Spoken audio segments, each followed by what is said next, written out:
seluruhnya sidang jemaat yang diberkati oleh Tuhan. Kita bersyukur buat pagi hari ini kita sehat, kuat, semua karena penyertaan Tuhan, semua karena anugerah Tuhan. Sebelum kita mendengarkan kebenaran firman Tuhan, mari sama-sama kita berdoa. Terima kasih Tuhan, terima kasih Bapa yang baik buat kebaikan Tuhan yang kami rasakan pada pagi hari ini. Tuhan Yesus, panjang malam hari bisa kami lalui bukan karena kekuatan kami, tapi karena kekuatan yang diberikan oleh Tuhan, karena penyertaan Tuhan, karena anugerah Tuhan dalam kehidupan kami. Sebentar kami akan mendengarkan kebenaran firman-Mu. Biarlah Tuhan, apapun yang akan kami dengar, ajar kami untuk selalu melakukan kebenaran firman Tuhan, dan lewat kebenaran firman-Mu kami dapat bertumbuh Tuhan. Terima kasih Tuhan, pakai urapi kehidupan hamba-Mu dalam menyampaikan kebenaran firman-Mu Tuhan. Terima kasih Tuhan Yesus, kami mendengarkan kebenaran firman Tuhan di dalam nama Tuhan Yesus Kristus. Haleluya. Amin. Puji Tuhan. Tema kita pada pagi hari ini adalah syarat baptisan air. Syarat baptisan air. Mari sama-sama kita buka Alkitab kita di Kisah Para Rasul 2 ayatnya yang ke-38.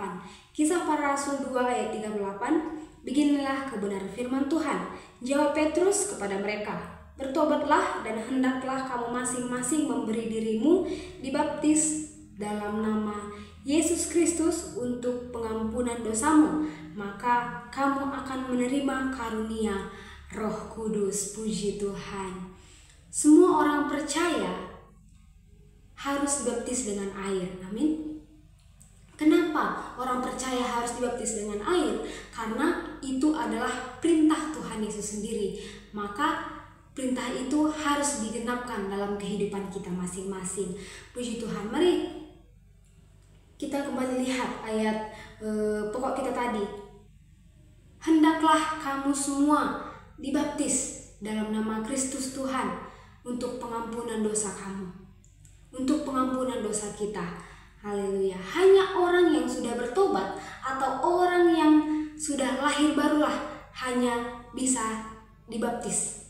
Dengan kata lain, sebagai syarat baptisan air adalah kita orang yang percaya sudah menerima Kristus Tuhan, Tuhan Yesus sebagai juru selamat kita, sebagai penolong dalam hidup kita. Seperti itu.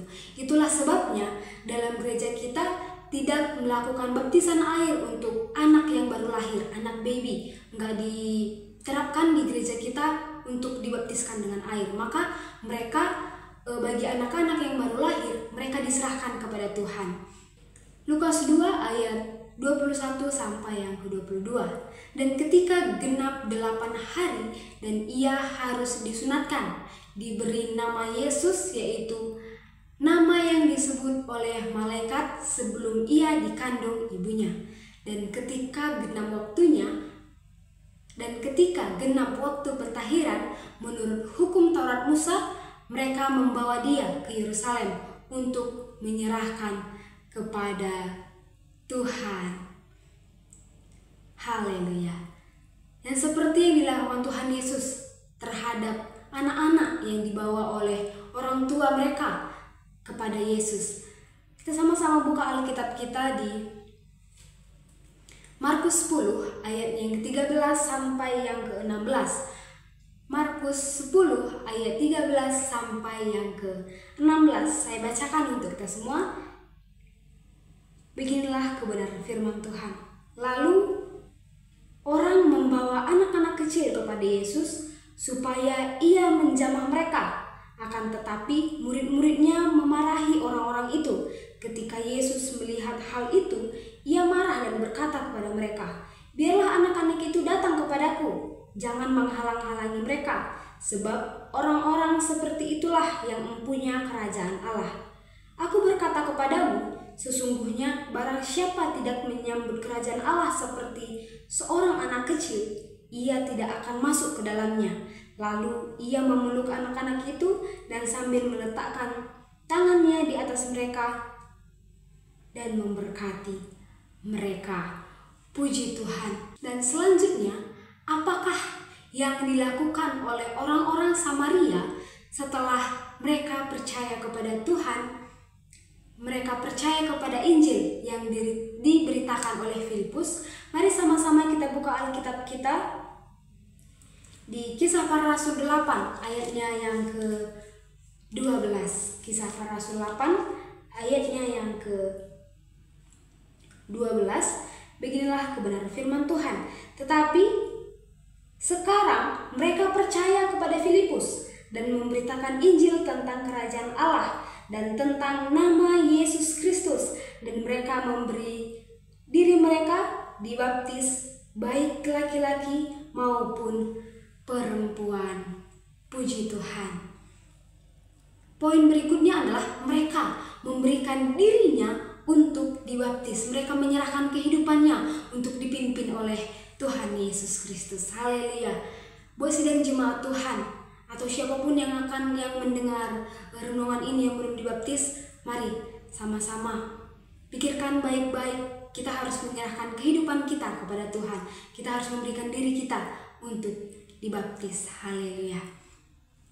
Selanjutnya, apakah yang dikatakan Filipus kepada sida-sida, kepada pegawai istana dari Ethiopia sebelum sida-sida itu belum dibaptis? Kita juga bisa lihat di Kisah Para Rasul 8 ayatnya yang ke-37. Ayat 37 saya bacakan untuk kita semua. Sahut Filipus, "Jika Tuhan percaya dengan segenap hati," jawabnya, "aku percaya bahwa Yesus Kristus adalah Anak Allah." Mereka berkata, "Aku percaya." Mereka percaya seperti itu. Poin selanjutnya adalah percaya dengan segenap hati. Ketika kita sudah menyerahkan kehidupan kita, kita harus percaya dengan segenap hati. Dan kita juga bisa melihat jawaban sida-sida itu. Mereka percaya kepada Kristus. Haleluya. Syarat orang yang belum dibaptis dengan air adalah ia secara sadar harus sudah menerima Yesus Kristus secara pribadi dalam kehidupan kita, kepada kehidupan mereka. Kita harus menerima Tuhan Yesus. Sebelum kita dibaptis, kita harus menerima Tuhan, lalu kita percaya kepada Tuhan. Haleluya. Begitu luar biasa kebenaran firman Tuhan pada pagi hari ini. Mari sama-sama kita menyerahkan kehidupan kita kepada Tuhan. Yang menjadi penerapan kita untuk hari ini adalah yang pertama, menurut Anda, apakah orang yang beragama Kristen namun sebenarnya ia belum bertobat dan lahir baru? Jawabannya ya, ada atau tidak ada. Kita jawab dalam hati kita masing-masing saja. Yang kedua, kalau orang belum bertobat dan lahir baru dibaptis dengan air, apakah menurut Anda baptisan itu berguna bagi kehidupan rohaninya? Yang ketiga, bila Anda sudah memiliki anak, sudahkah anak itu diserahkan kepada Tuhan? Puji Tuhan. Bagi yang belum dibaptis, bagi yang anaknya belum dibaptis, mari kita serahkan kepada pembimbing gereja kita. Kita hubungi pembimbing gereja kita, seperti kita hubungi hotline gereja untuk mendaftarkan diri agar mengikuti bimbingan baptisan air. Puji Tuhan. Kita akan membacakan ayat hafalan kita di bulan ini. Kita sama-sama buka Alkitab kita, Roma 6 ayatnya yang keempat. Roma 6 ayatnya yang keempat, kita bacakan sama-sama ya. Dengan demikian, kita telah dikuburkan bersama-sama dengan Dia oleh baptisan dalam kematian, supaya sama seperti Kristus telah dibangkitkan dari antara orang mati. Oleh kemuliaan Bapa, demikian juga kita akan hidup dalam hidup yang baru. Puji Tuhan, demikianlah kebenaran firman Tuhan pada pagi hari ini. Mari sama-sama kita berdoa untuk kebenaran firman Tuhan. Terima kasih Tuhan, terima kasih Bapa yang baik buat kebenaran firman Tuhan yang telah kami dengarkan pada pagi hari ini.